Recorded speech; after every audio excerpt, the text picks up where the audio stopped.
사천에서 8개월 된 딸을 폭행해 중태에 빠지게 한 사건의 부모는 지적 장애인인 것으로 확인됐습니다.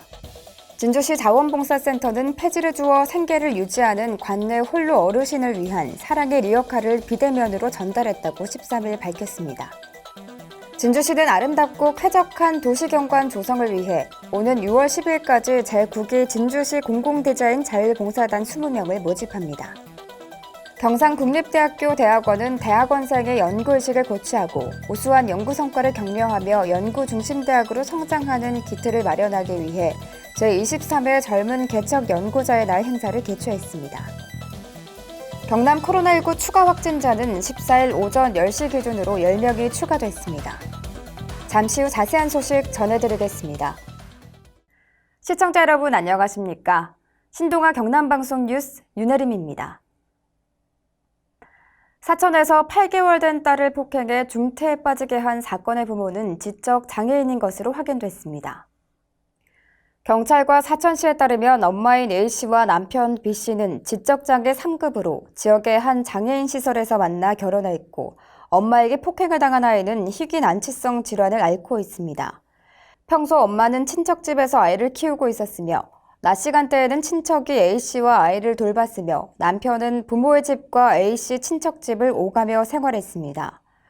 사건 당일인 10일 A씨는 B씨를 불렀고 육아 문제 등으로 부부싸움을 하다 화를 참지 못해 아이를 때린 것으로 알려졌습니다. 부부는 아침까지 아이의 상태를 제대로 인지하지 못했고 아침에 친척이 집에 돌아와 아이가 이상하다는 것을 느껴 부부와 함께 진주 경상대학교 병원으로 데려갔습니다. 사천시 관계자는 아이의 희귀난치성 질환 때문에 모녀가 2주 간격으로 병원을 방문했고 그동안 병원에서도 학대 정황 같은 것은 없었다고 말했습니다. 시는 아이가 회복돼 퇴원하면 위탁가정에 보내는 것을 검토하는 등 향후 지원과 아이의 보호 방안을 고민 중입니다. 경남경찰청 아동학대 특별수사팀은 아동복지법상 아동학대 혐의로 A씨를 체포해 조사 중입니다. 진주시 자원봉사센터는 폐지를 주어 생계를 유지하는 관내 홀로 어르신을 위한 사랑의 리어카를 비대면으로 전달했습니다. 전달된 사랑의 리어카는 리어카로 생계를 유지하는 어르신들을 위해 한화 에어로스페이스 기술봉사팀 임직원들의 재능 기부로 마련됐습니다. 어르신들의 안전사고를 최소화할 수 있도록 태양광 충전 안전 경광등과 브레이크를 장착하고 형광 페인트를 도색하는 등 리어카를 이용하는 어르신들의 안전을 최선으로 고려해 제작됐습니다. 진주시 자원봉사센터 관계자는 한화 에어로스페이스 임직원들의 재능 기부로 개발한 사랑의 리어카로 어르신들에게 도움을 줄 수 있어 감사하다며 사랑의 리어카로 어르신들이 골목 구석구석을 안전하게 누비는 모습이 기대된다고 말했습니다. 한편 한화 에어로스페이스는 지난 2014년부터 사랑의 리어카 사업을 지속해오고 있습니다. 진주시는 아름답고 쾌적한 도시 경관 조성을 위해 오는 6월 10일까지 제9기 진주시 공공디자인 자율봉사단 20명을 모집합니다. 봉사단은 대학 교수를 단장으로 작가와 디자인 기획가, 일반 시민이 직접 참여하며 공공성이 높은 지역을 대상으로 지역 특성과 자연이 잘 동화된 디자인을 선정해 벽화 사업을 추진하게 됩니다. 봉사단의 활동 기간은 6월 말부터 8월 말까지로 대학생들의 방학 기간을 중심으로 진행할 계획이며 참가 신청은 오는 6월 10일까지 우편과 이메일, 팩스, 방문 접수 모두 가능합니다. 자세한 사항은 진주시청 홈페이지를 참고하면 됩니다. 봉사단은 지난 2013년부터 8년간 160여 명의 시민이 참여해 진양호 공원과 진주교, 만경동 사거리와 정촌 산단 생태교량 등 13개소의 벽화를 그려 밋밋한 옹벽을 밟고 생기가 넘치는 아름다운 공간으로 탈바꿈시켰습니다.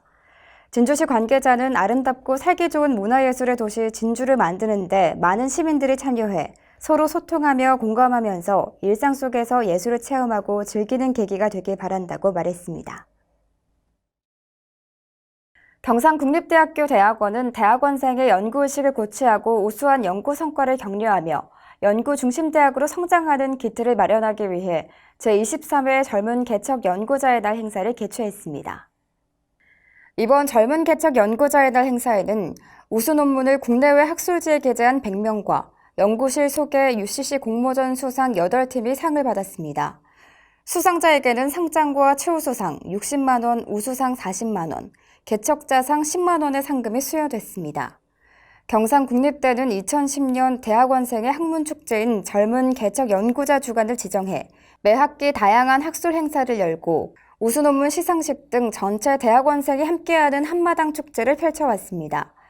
경상국립대는 국가 거점 국립대학으로서 글로벌 연구 중심 대학으로 도약하고 지역 혁신과 국가 발전에 중추적인 역할을 담당하게 될 젊은 개척 연구자들의 연구 기반을 조성하기 위해 젊은 개척 연구자의 날 등 폭넓고 다양한 제도적 뒷받침을 해나갈 계획입니다. 경남 코로나19 추가 확진자는 14일 오전 10시 기준 10명입니다. 지역은 김해 4명, 함양 4명, 고성 1명, 창원 1명입니다. 김해 1명은 김해 보습학원 관련, 김해 3명은 도내 확진자의 접촉자고 함양 4명은 모두 서울 확진자 2명의 접촉자입니다. 고성 1명은 감염 경로 조사 중이며 창원 1명은 도내 확진자의 접촉자로 경남의 누적 확진자는 4,300명, 입원 환자는 308명, 누적 사망자는 16명입니다. 이날 0시 기준 전국 추가 확진자는 747명으로 이틀 연속 700명대로 나타났습니다. 이상으로 뉴스를 마치겠습니다. 시청해주신 여러분 고맙습니다.